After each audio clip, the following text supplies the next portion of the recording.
Aníbal Nungesser pregunta lo siguiente. ¿Cómo caracteriza usted la crisis de 2001? ¿Y cuál fue la participación de la izquierda? O sea, el rol que jugó la izquierda en dicha crisis. Desconozco que haya algún balance de la izquierda. No quiero decir que no exista. Hemos escrito realmente mucho sobre la crisis del 2001, la caracterización, nuestra orientación política. Hay un libro que se llama El Argentinazo, el presente como historia, es el subtítulo. Seguramente está agotado, pero no creo que el actual Partido Obrero Oficial tenga la menor disposición a reeditarlo. La intervención en el caso del Partido Obrero en esta crisis tuvo características, podemos decir, excepcionales. En primer lugar, porque la caracterizó con profundidad aproximadamente poco menos de un año y medio antes de que estallara. Y como consecuencia de esa caracterización fue desenvolviendo una política. Y la siguió con tanto cuidado que el pasaje del Ministerio de Economía de López Murphy a Cavallo fue la ocasión que nos permitió delinear que el derrumbe de la Rúa a partir del ascenso de Cavallo era irreversible, y eso había ocurrido apenas en marzo del 2001. Con una caracterización tan profunda, tan segura, firme de la crisis de 2001, lanzamos la consigna fuera de la Rúa Cavallo. Llamamos a su derrocamiento. Inclusive en una intervención legislativa en marzo-abril del 2001, en que se discutió el tema de la crisis de gobierno, yo afirmé francamente que no era la legislatura la que iba a decidirlo, sino que el destino de la Rúa ya estaba en la calle. Con esta caracterización se desarrolló un fenómeno que históricamente ha sido muy importante. A través de una campaña por la unidad de los trabajadores desocupados, se formó lo que después fue conocido como la Asamblea de Trabajadores Ocupados y Desocupados, que debutó en junio de 2001 en La Matanza, organizó, juntó, unió a las principales organizaciones de desocupados y algunas secundarias también, y luego en julio repitió esa movilización. Y en esa asamblea se discutió esta consigna fuera de la Rúa Cavallo. Quiero que comprendan un punto. En aquel momento no había planes sociales. Las movilizaciones no eran de trabajadores que tenían alguna suerte de protección, sino que eran trabajadores desocupados, dirigentes desocupados de grandes fábricas, y era un movimiento auténticamente obrero que se desarrolló a lo largo de 2001, con marchas y movilizaciones de gran repercusión. Luego este movimiento, de una forma diferente a la que describo, va a tener una intervención importante en el levantamiento, en particular del 20 de diciembre. Ahora, todas las organizaciones de uno u otro modo participaron en la crisis del 2001, entre otras cosas porque no se puede no participar de una crisis de tan envergadura. Hubo ocupaciones de fábrica, y las ocupaciones de fábrica fueron lo suficientemente importantes como para que a partir de 2002 se desatara un fenómeno legislativo muy peculiar, porque eran leyes tanto de la legislatura de la Ciudad de Buenos Aires como luego de la legislatura bonaerense, que las fábricas que habían sido vaciadas por sus dueños se declaraban sujetas a expropiación, y entregadas a los trabajadores. Es lo que luego se pasó a llamar las fábricas recuperadas. En esta intervención tan importante, de todo un año, ya les digo, casi un año y medio, indudablemente también se destaca una actividad del Partido Obrero de la época, pocos días antes de este levantamiento, cuando en una actividad que realizamos en la forma de un picnic en el Parque Pereira Ola, señalamos que en esa semana que se iniciaba se iba a producir un levantamiento popular y marcamos consignas nuevas que se adaptaran a ese movimiento popular. La más significativa, como novedad, fue la convocatoria a la formación de asambleas populares. Y efectivamente, con el estallido del 19 y 20 de diciembre, en la ciudad de Buenos Aires, pero no solo en la ciudad de Buenos Aires, en múltiples lugares se formaron asambleas populares. Por ejemplo, se formó una asamblea popular en Río Gallegos, la capital de la provincia de Santa Cruz, duramente reprimida por bandas del gobernador de la provincia de la época, llamado Néstor Carlos Kirchner, que también participó de las jornadas del 19 y 20, pero del otro lado de la barricada, como un defensor del orden, como un defensor contra los trabajadores del orden establecido. Por lo tanto, la actividad fue inmensa porque por primera vez en la Argentina el movimiento de los ocupados adquiría un nivel de organización sin precedente que se podía comparar con otros de gran importancia que hubo en la historia del capitalismo, especialmente en el siglo pasado. Por ejemplo, los movimientos desocupados de Gran Bretaña en los años 30 y de los Estados Unidos.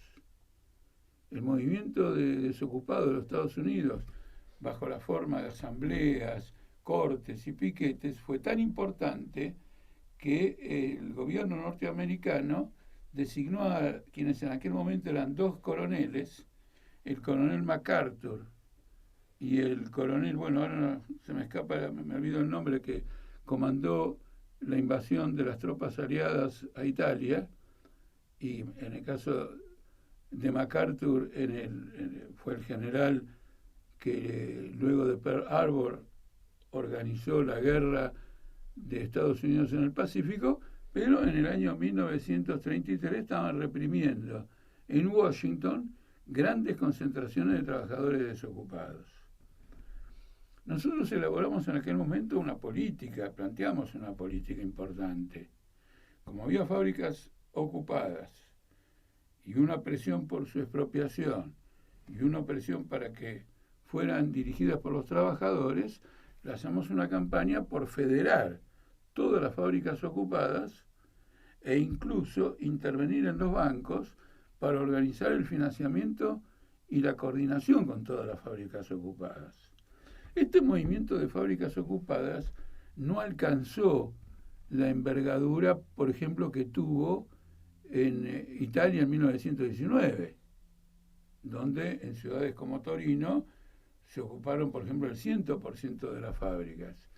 Pero cito la comparación, hago la comparación, porque la línea de la Tercera Internacional en aquella huelga también había sido el de coordinar las fábricas y establecer, sobre la base de la coordinación de las fábricas ocupadas y de la coordinación de la producción entre las fábricas ocupadas, una suerte de doble poder que permitiera hacer avanzar una revolución proletaria.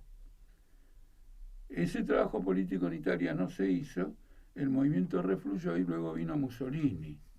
Todas estas cuestiones estaban en nuestras cabezas y las expusimos y las desarrollamos en el curso del 2001 y en este levantamiento tan profundo.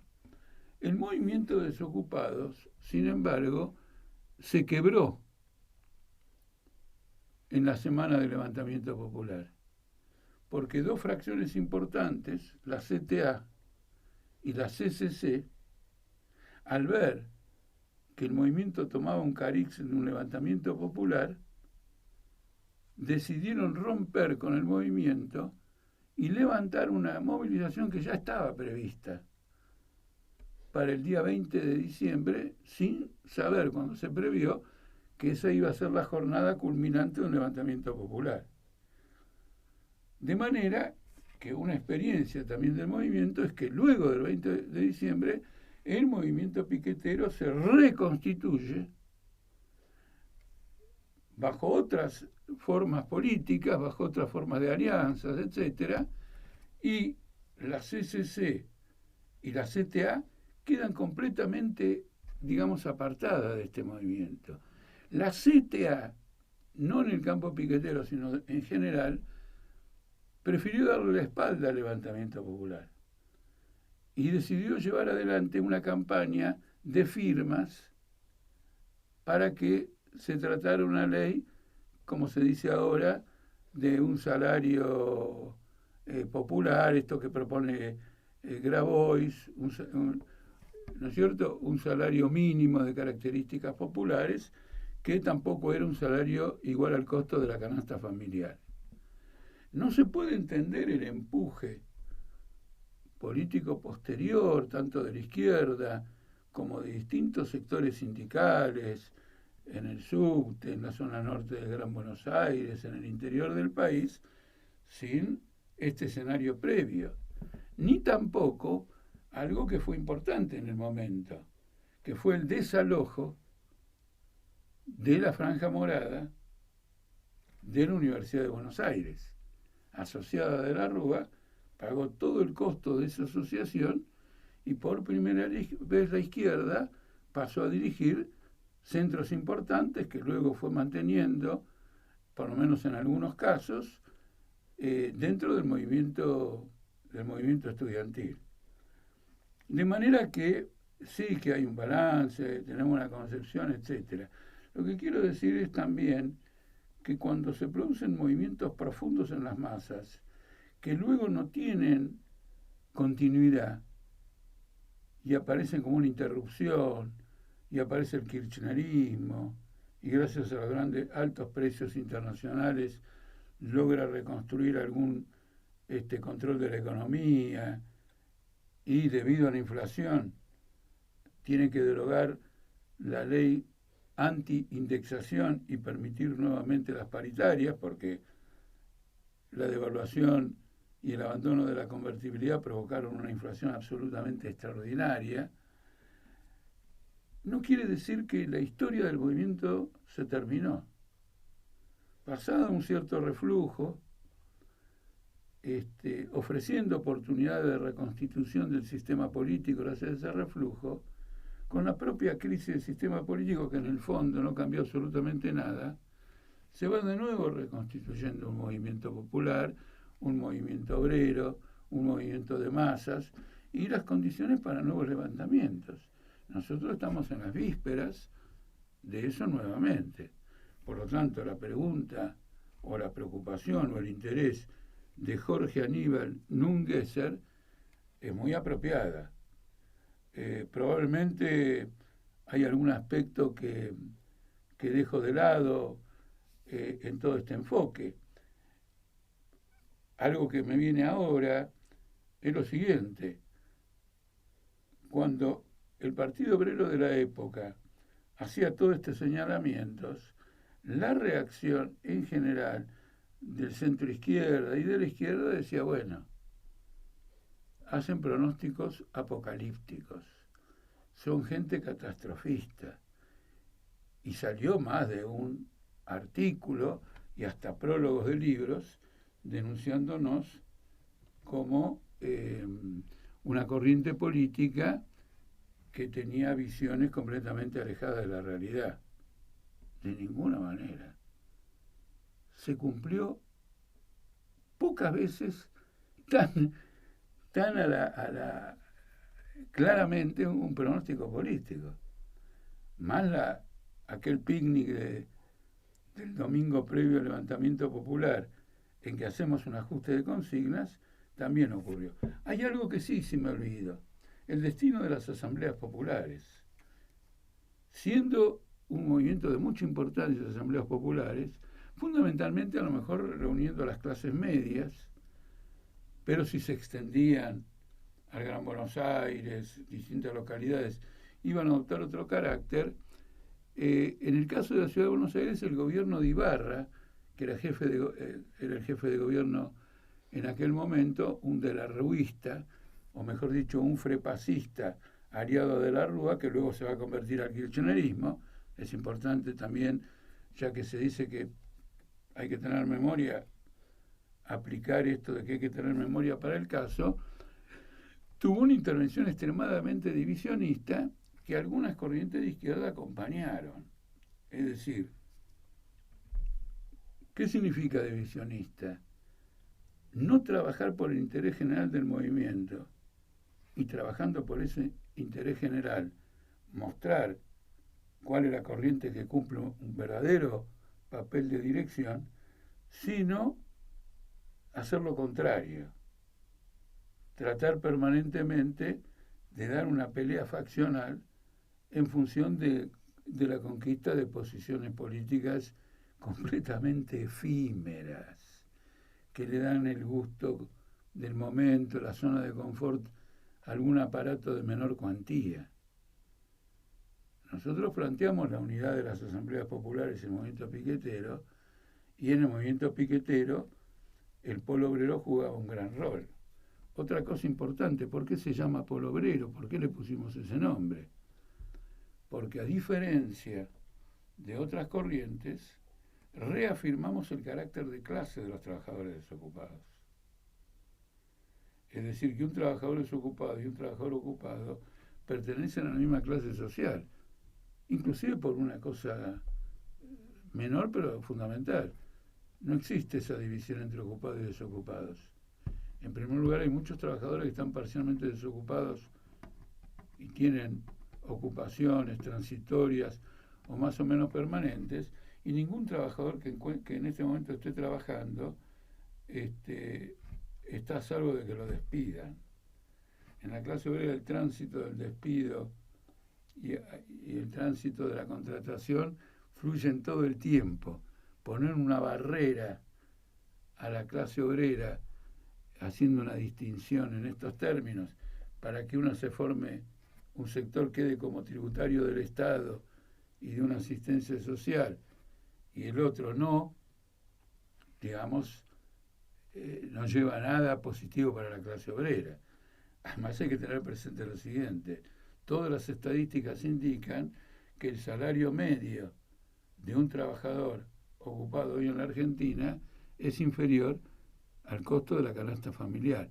Desde el punto de vista de los ingresos, la proximidad del compañero que tiene trabajo y del compañero que tiene parcialmente trabajo, no tiene nada de trabajo, la cercanía es mayor que nunca.